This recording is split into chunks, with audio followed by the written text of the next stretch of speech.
dari makam, adalah makam ya kayak gitu, sering dulu saya 2 kali saya dapat terkuku, yang masuk terkuku, ternyata tak turunin, itu hanya sebagai bangkai. Nah itu pernah. Kedua dapat tak datangin lagi, saya penasaran saya, kita dapat perkutut tapi bangkai lagi. Nah udah.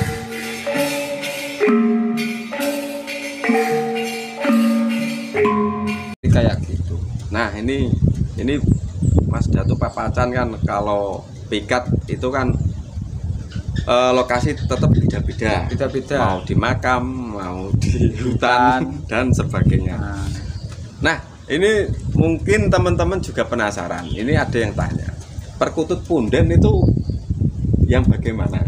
Nah kalau istilahnya perkutut punden itu kebanyakan saya pernah mempunyai mistis ya, namanya juga aku percaya mistis. Yang dinamakan perkutut punden itu yang bagaimana gitu loh maksudnya? Oh maksudnya perkutut punden tergantung pundennya mana gitu, loh. Nah istilahnya kayak di Kudus. Nah kita harus benar-benar tahu cara trik burung asli endemik Kudus. Kadang kan gini, ada yang maksudnya saya dapat dari kuburan, dari punden langsung dibilang ini kutut punden, padahal kutut itu cari makan di punden. Nah, gitu. Gitu. Nah, yang sebenarnya ini menurut jenengan kutut punden itu seperti apa? Apakah itu yang dimiliki punden situ sulit dijebak atau bagaimana? Ya kayak gitu, sulit emang. Tapi kita mempunyai rasa. Oh gitu. Rasa kita ditunjukkan ke tempat satu pohon. Padahal di sini banyak pohon toh. Tapi saya ditunjukkan ke arah sana. Kenyataannya saya karena yakin didapatkan satu burung.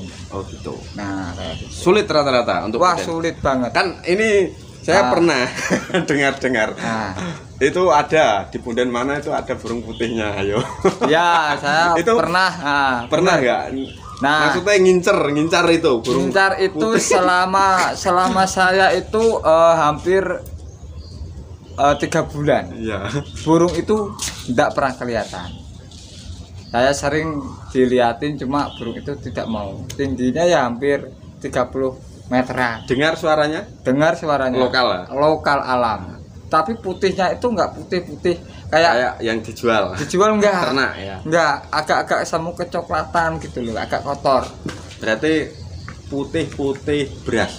Nah, betul. Nah, berarti ini sudah saya unggah yang kemarin ciri fisik perkutut lokal. Nah, ya memang seperti itu. Tapi dari segi paruhnya yang saya lihat itu hitam. Bukan putih. Hitam. Kalau matanya kelapnya sini agak biru, ada kehitaman gitu. Gitu malah. Nah, kayak gitu. Kayak asli lokal yang standarnya gitu, cuma agak kehitaman. Hitam seperti perkutut biasa itu. Biasa. Oh, malah gitu ya. Kayak gitu. Karena gimana ya ini ya umpamanya ini teman-teman penasaran atau kontroversi mungkin ya, masih ya. Karena di setiap tempat ketika ada perkutut putih itu fisiknya beda-beda gitu. Nah betul. Ada yang paruhnya putih tapi putihnya enggak seperti ternak juga ada. Mungkin ini ya gimana ya, kalau kita membahas untuk perkutut putih lokal itu emang sulit. Nggak ada perdebatannya itu ntar lama. Kita kembali lagi ya, itu intinya perkutut punden itu kalau saya gini, perkutut punden adalah perkutut yang disukai punden situ. Gitu ya? Betul. Jadi sulit untuk didapatkan. Kalau kita dikasih, kalau kita dilihatin, nantinya yang masuk biasanya kaur, padahal target burung itu. Tapi yang dimasukin nanti kalau kita dapat itu lain. Dan kenyataannya saya punya 2 tahun. 2 tahun saya rawat, kenyataannya suaranya beda yang di alam. Nah kayak gitu. Oke. Nah selanjutnya tadi untuk mencari burung pikat sudah, terus cara apa?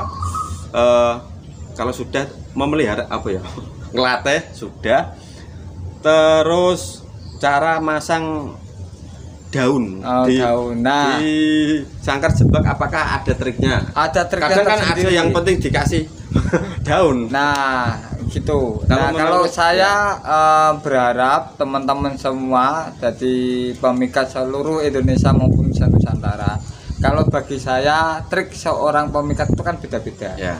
Nah, kalau saya belakang itu harus saya rapatkan.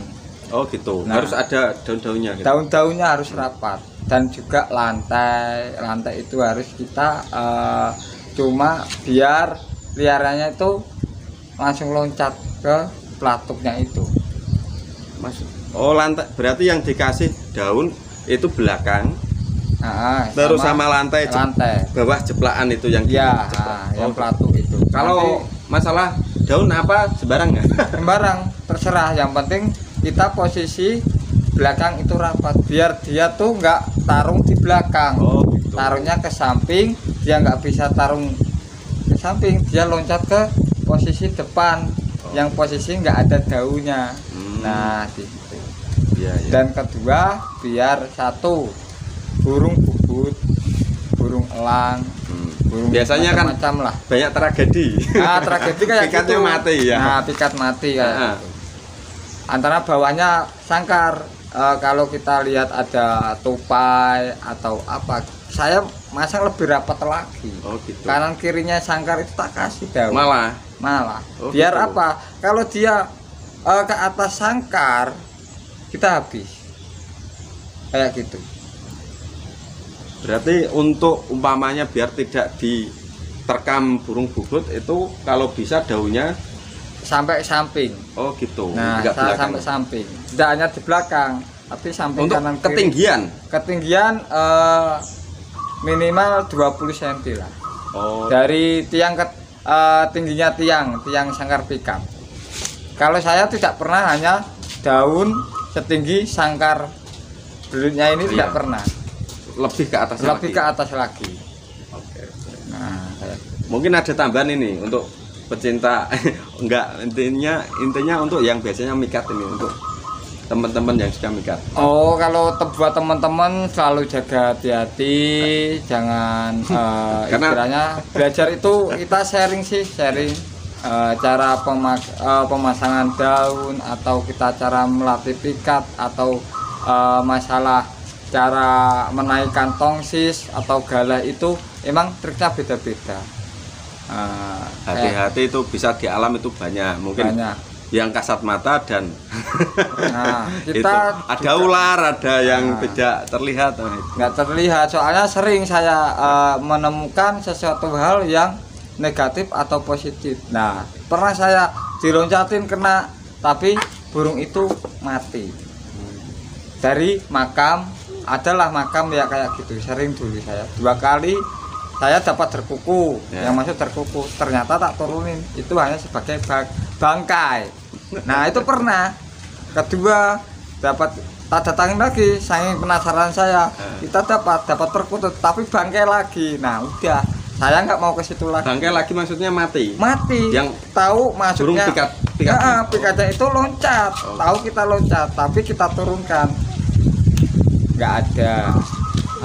Terbangkai. Terus kedua kita udah dapat loncat lagi, kita turunkan burung masih ketinggian 7 meter ada isinya, tapi kita turunkan tidak ada isinya. Nah sering kita godain hal-hal yang seperti itu banyak. Paling enggak untuk sebelum memasuki kawasan berdoa ya, berdoa lah, ibadah kita mengucapkan apalah, assalamualaikum bismillahirrahmanirrahim kayak gitu ya, sebagai keyakinan kita sendiri sih.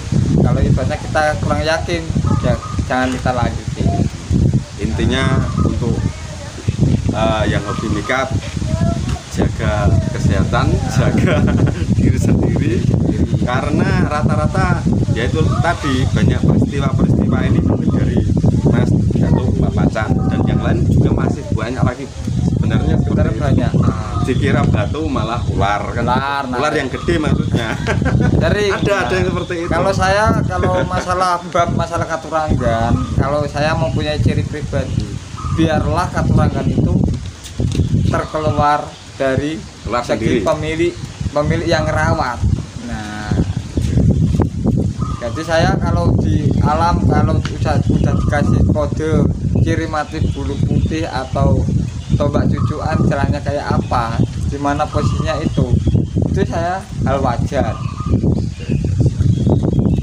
Nah, ini sudah durasi lama ini kiranya cukup, dan ini saya akan nunjukin ini tempatnya di mana. Mungkin sedulur bisa lihat ini tempatnya ini. Oh. Ini di makam Kaliwuloh ini. Oke, terima kasih. Saya Lirege, Mas. Jangan lupa like dan komennya di channel YouTube-nya Ali Regi channel ya. Perkutut Kelangenan. Perkutut Kelangenan ya, jangan lupa like, share, komen ya. Oke, terima kasih dari kami. Assalamualaikum warahmatullahi wabarakatuh. Mantap.